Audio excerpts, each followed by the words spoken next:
And we're literally at the doorstep of World War III if we didn't even start it. Honestly, this is something that we've talked about before. That I said before. The last several years feel like we're in the opening credits for a World War III movie. Yeah. Now, here's the thing that Pakistan has. There's something they call the nuclear doctrine and red lines, meaning if you cross the line. Remember how earlier we talked about in this water treaty that they had many years ago from 1960? That's one of them. Next one, territorial laws, red lines. That means we're going to use our nuclear weapon on you. Military destruction, economic strangulation, political destabilization, and internal subversion. Guess what? One could say all of these are happening right now. You know, in 50 years from now, hopefully when my grandkids are in school and they're learning about this period of time, you know how we studied in school, right? Oh, in 1934, you know, Nazis rose to power and Hitler did this and so on, right? These kind of milestones. I feel like right now we're just kind of every few weeks or months, we're hitting milestones that are going to be in when you see a synopsis on the lead up to World War III. We have the Houthis there. You have Iran. You have Russia and Ukraine. Chinese and the Russians, and Europe is getting scared right now. Then you have Pakistan and India. Yeah. Just so many things happening so fast around the world. We're gonna scare the living hell of all of my viewers, you know, if we do that. Because people already are panicking, like, you know. That's right. My wife keeps asking me to stop talking about it. Speaking of war, if we touch a little bit about the general global situation, there was just the breaking news right before we came on here about the Indian Air Force beginning some strikes into Pakistan. So I think for those who haven't been tracking, maybe on April 22nd, there was the attack by Islamist militants into a resort area in Indian Kashmir. Okay, so that whole region has been under constant contention between India and Pakistan, and there are separatist groups, terrorist organizations that are also operating there. So you have the two states, India and Pakistan, which very important to remember. Both of those are nuclear. And one of them is a Muslim country. Yeah, the thing is, Pakistan is quite capable, and they're not as unreasonable. They're not like Iran, for example. Okay, I mean when the U.S. was doing operating in Afghanistan, there was quite a bit of cooperation and collaboration with Pakistan, depending on the elements, because some are more, some of them are, I don't want to say secular, but maybe not as religious elements in the government, and some that are more. So Pakistan had some. It was a little bit uneven depending on who you're dealing with in Pakistan and how it was going. So the U.S. had some difficulty there because not all the elements were exactly equal in how they operated. Hopefully, there's a way to speak to them. It's not as extreme as Iran. It's not as religious oriented. It's not a religious dictatorship. Yeah. So the attack happened on the 22nd, but that's after a fairly long string of attacks. I won't go into the details of the attack itself, but it was very deliberate against non-Muslims. Basically, they separated, they segregated, and then executed.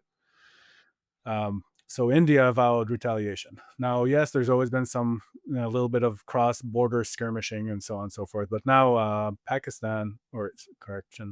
India did launch the attacks on apparently 9 different sites so far into Pakistani territory. So it was not on Pakistani military. It was on terrorist training camps, infrastructure, but it still strikes into a foreign nation. So the question now is, how is Pakistan going to respond to this? In addition, as an aside, India and China share a very large border, and they really don't like each other. So, honestly, this is something that we've talked about before. That I said before. The last several years feel like we're in the opening credits for a World War III movie. Yeah. I mean, when in 50 years from now, hopefully, when my grandkids are in school and they're learning about this period of time, I feel like they're gonna. You know how we studied in school, right? Oh, in 1934, you know, the Nazis rose to power and Hitler did this and so on, right? These kind of milestones. I feel like right now we're just kind of every few weeks or months we're hitting milestones that are going to be in when you see a synopsis on the lead up to World War III. So I mean, I hope not, obviously, but things are not pretty right now. This is insane, you know. It starts. It makes me go back to like the prepper talks. Like, you know, what are you gonna do? And we're literally at the doorstep of World War III if we didn't even start it. I mean, we have the Houthis there. You have Iran. You have Russia and Ukraine. You have, the Chinese and the Russians, and Europe is getting scared right now. Then you have Pakistan and India. Yeah. Just so many things happening so fast around the world. Yeah, we could do actually we should do that. We should do one when we talk. We're basically doing our own version of the highlights leading up to it. Kind of a running thing, like, oh, here's the major events. Okay, then China built the amphibious assault barges in order to be ready to attack, to invade Taiwan. Right, these different things that were happening. Oh, and then there was an attack by militants on an Indian resort village. We're gonna scare the living hell all of my viewers, if we do that. Because people already are panicking, like, That's right. My wife keeps asking me to stop talking about it. That's insane.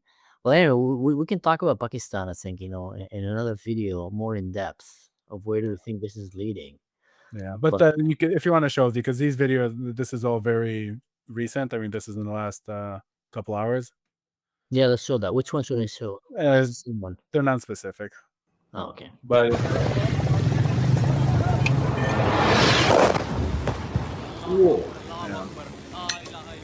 That's in Pakistan. Yeah, exactly. Oh yeah, that's gonna piss off the Pakistanis. Let me show the other video. Let's see what's that. ये नुकसान ये 9 number.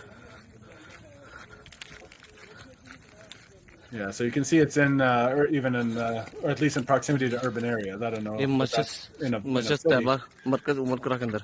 But India did say that they're striking militant infrastructure, terrorist infrastructure. So yeah, and not Pakistani military. Obviously, that would have been an act of war already.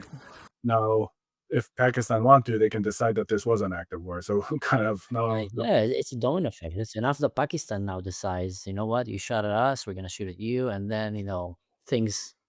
That's when you hope that there's some responsible adult in the room that is gonna call everybody calm down. Everybody stop for a second and think, where can this take us? Wow, man, that's insane. Well, anyway, guys, that was an episode about. You want to say something? Oh, just that there was one more there. You want to play that one? Oh, there's another video. अगर उन्हें 4 की याद करेंगे डेरा मस्ती खाली करवा ली भाई हाँ देखना आवाम कैसी आ रही है वहाँ से अभी वीडियो कैच होगी नहीं होगी. Yeah, so I think that actually might be from the same strike as the first video. It's hard to know. I don't speak Pakistani. Yeah. Anyway, so we can see those are serious strikes. It's not a small little incursion kind of thing. This is full on airstrikes. So yeah, no.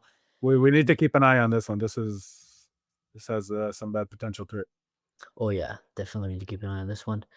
And maybe on a lighter note, I've had a Pakistani editor contact me, and he wanted to work with me and help me edit my videos and thumbnails for my videos. And I was just, maybe you can translate. I was like, dude, you know that I'm an Israeli, right? Like I'm a full on supporting the West. And he told me like, no problem, I have no problem. But I just didn't feel comfortable, sending my information and all kind of videos to someone that is living in Pakistan. But who knows? I mean, unless he's Pakistani intelligence. Unless he's very good at thumbnails. If that's the case, I will give peace for a good thumbnail. No, I'm kidding. Well, anyway, guys, that was an episode of me and Daniel here talking about some things that are happening in the Middle East. Both of us grew up in the Middle East. Both of us served, in the IDF and the U.S. Army, and we got to see a lot of things inside out. And we're more than happy to try to share some of our experience with the viewers here. If you have any comments, any questions, leave them in the comment section. I always try to read, and I'm pretty sure me and Daniel, we're gonna do more videos together. I like your background setup there. Thank you. So stay safe, everyone. And like I always say, don't do anything stupid. And in general, just don't do anything that I would do. All right. Thank you. Thanks for coming down. Yeah. Good talk.